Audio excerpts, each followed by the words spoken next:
Hello, my gorgeous little cherubs. Today, I want to share with you about storytelling. And can you believe it? It's actually a therapy, a proven therapy backed by hard neuroscience and science. So something that is so special and so magical does all these wonderful, wonderful things to our brains. And I get to tell you how. And there's all different ways to do storytelling as well, which I'm also going to share with you. But in a nutshell, when we hear a story, and let's face it, everybody loves a story, and there's far too many children these days who don't know what it's like to have a story shared with them, so this is so, to me, when I share a story with somebody, it's almost sacred, it's magical.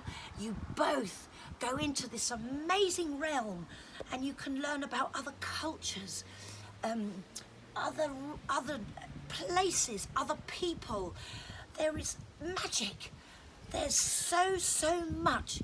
And do you know something? I think the most romantic thing I've ever heard in my life is that my aunt and uncle, who I absolutely love, he will very often read her a story in bed. Oh my God, how delicious is that? It's so romantic. I would love that. You can actually get adult bedtime stories. But even if somebody read you a poem or something short, something that wraps you up in that world, how absolutely, infinitely magical and precious would that be? I'd never forget it. But going back to children, and as I've said before, children are like wet cement. So storytelling is an absolutely wonderful way to engage them, broaden their horizons, but grow their minds, which I love. And the reason you do this, oh my God, I felt that a bit hard. The reason I get so unbelievably excited is because it's now been proven that when you are told a story, not only do you fill with the happy hormone, serotonin, which I'm always going on about, because somebody is valuing you, they're making that time just for you, but the brain has actually been tested, and when you hear a story, and even when you read one to somebody, your brain, all the cortisol, the dopamine and the oxytocin is massively being stimulated. And I'll tell you why I love those so much. First of all, the cortisol helps you to formulate memories. How amazing is that? So it boosts concentration, memory, focus. It's all proven, my darlings. It's all proven. Do you know what? I could get all these lovely neuroscientists around and tell them a lovely story, or even better, have them tell me one. Oh, what bliss that would be. The other thing, dopamine, helps you to engage with a story, because dopamine is all about motivation, being inspired. It's about being deeply involved, engaged, connected. This is what the dopamine does when you're told a story. How lovely is that? So for kids who have lower levels of dopamine, like children with ADHD, very often kids who are autistic have lower levels of dopamine. So telling a story, whether you wrap that up in sound, whether you combine it in a story massage with touch, whatever it takes to get a child involved in a story, I will find it and improve the dopamine. Oxytocin, the hormone of love and nurture, as you know. Why is that so powerful when stories are read to you? Well, it's because oxytocin is a massive hormone neurotransmitter that boosts empathy. It helps you to care, to relate to others, to want to help. It's a proven fact that when adults hear a story, or they read a story, or engaged in a screenwriting, a film script, they are actually more likely to go and give to charity afterwards. So kids, if you want a bit of extra pocket money, read your mum and dad a story, okay? I love it. So it does all these incredibly amazing things and boosts cognitive, it stimulates cognitive brain, but also develops social skills and emotional skills. It's absolutely wonderful. And the way I like to do it, obviously I tell children stories, and I could sit here and tell you a story, but I feel a little bit like Jack and Ori. I don't know if you have that anymore, but when I was little, I used to get in from school and watch this thing called Jack and Ori. And that's really, really beautiful. And I'll do that with my kids on cosy autumn nights. And I get them all to wrap up in blankets in my therapy chalet, and I will tell them a story. But what I especially like is to get kids involved in the story. And I do that by various means. There are story dice. They're quite expensive. I'm not all that keen on them, so I'm going to chuck them there. And anyway, they have them in school. And what I like to do is support things with schools, but do it in a different way that engages the kids.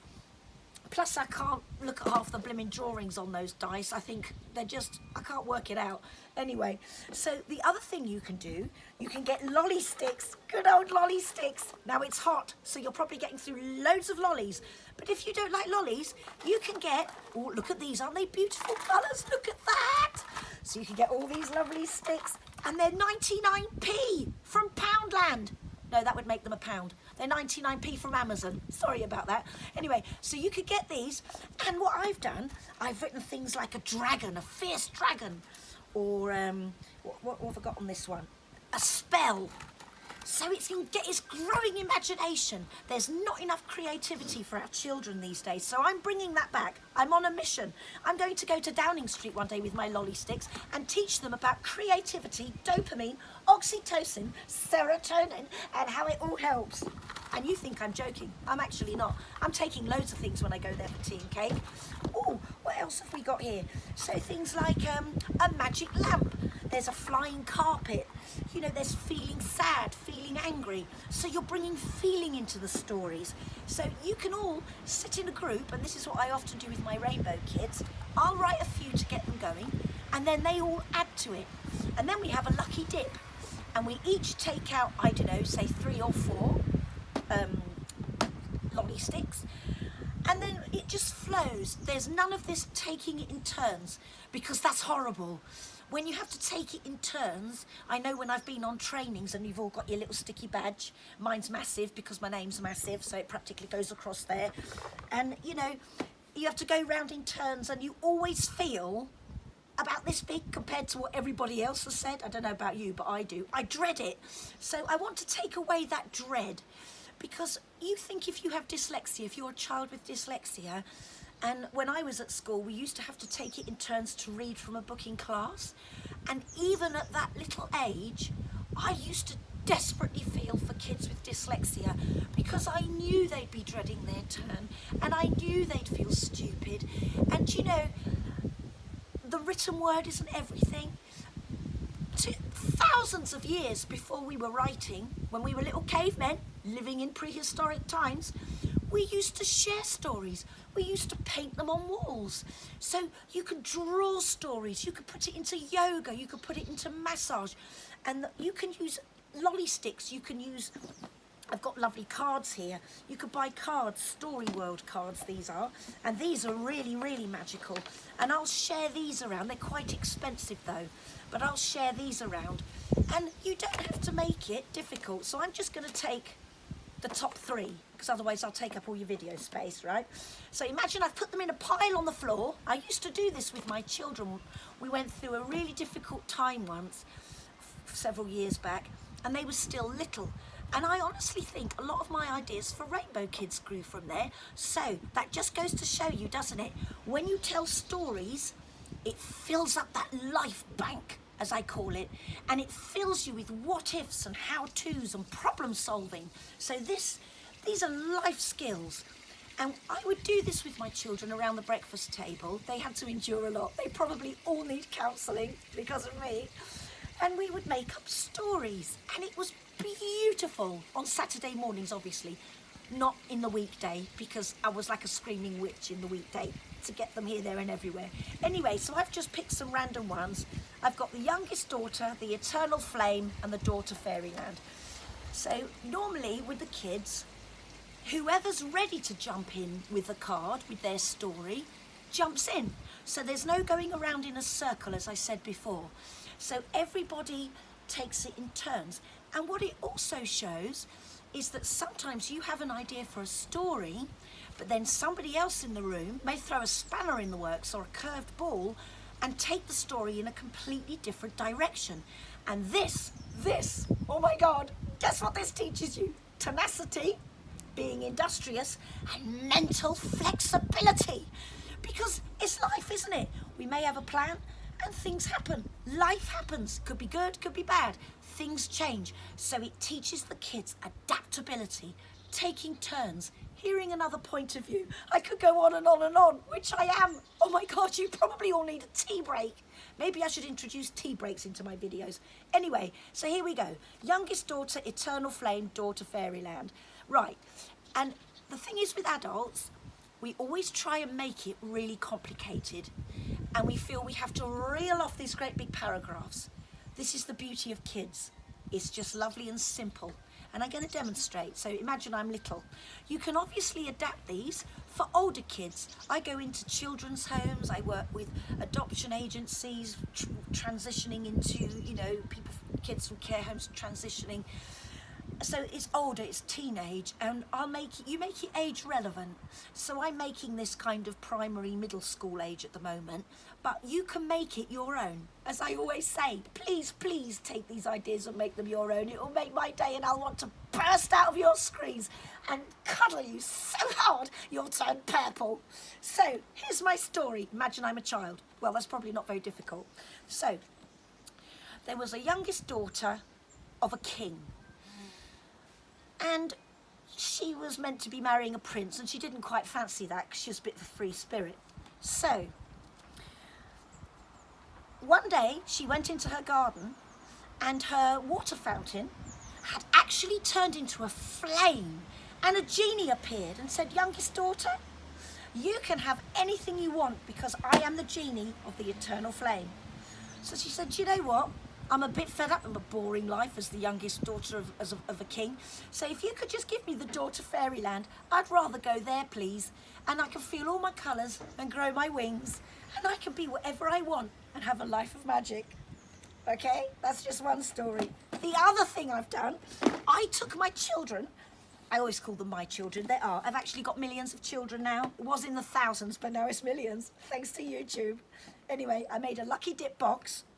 And I took my children, the rainbows, on a beautiful walk through the woods, because we've got a beautiful walk, wooded, and it arrives at a beach. And when we were on that beach, we found pebbles. I know you're not supposed to take pebbles from beaches, but loads more wash in. There's far too many. And all the people in that village have taken the stones and have put them all in their gardens and driveways.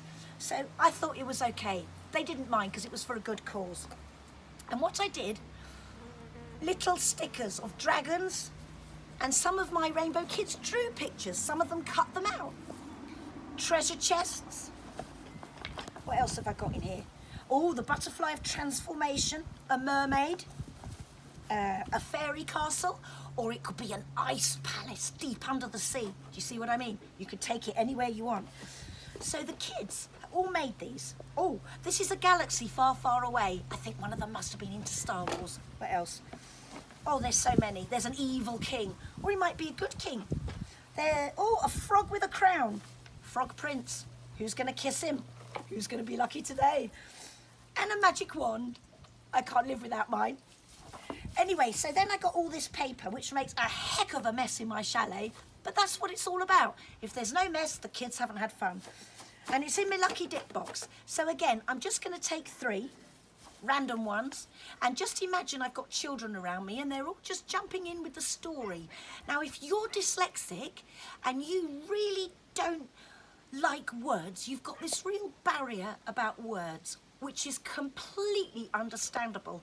If you take words out of the written word and into the spoken word, and then you can make a story and flow with it, because dyslexic kids are very, very intelligent, and I often think their minds are so creative and move so fast that their hands can't keep up with it. So this is a fantastic way for them to express. Also, you can then take the story you've all written, because I write it down for them, and you can then put it into a story massage or a yoga story. Or, you know, you could talk about where you felt that story in your body, and that engages even the most dyslexic child into words, into stories. And I've actually seen that happen, and it's been very, very difficult for me not to cry. I'm supposed to be a detached professional, but we won't say any more about that. Obviously, that's impossible. I love it when things work. I am like this little Blue Peter woman. Anyway, we're going to get 3 pebbles. Oh, the wand! My fave. Right, there's the wand. You can cut them out and glue them. You can. Oh, I've got a treasure chest. You can draw them, you can paint them. So if you've got a really arty child, get them to paint it.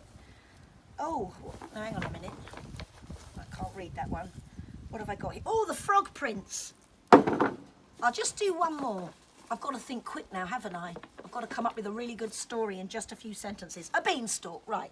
What can we do with that? So imagine there's a group of children, not just me, because I don't do it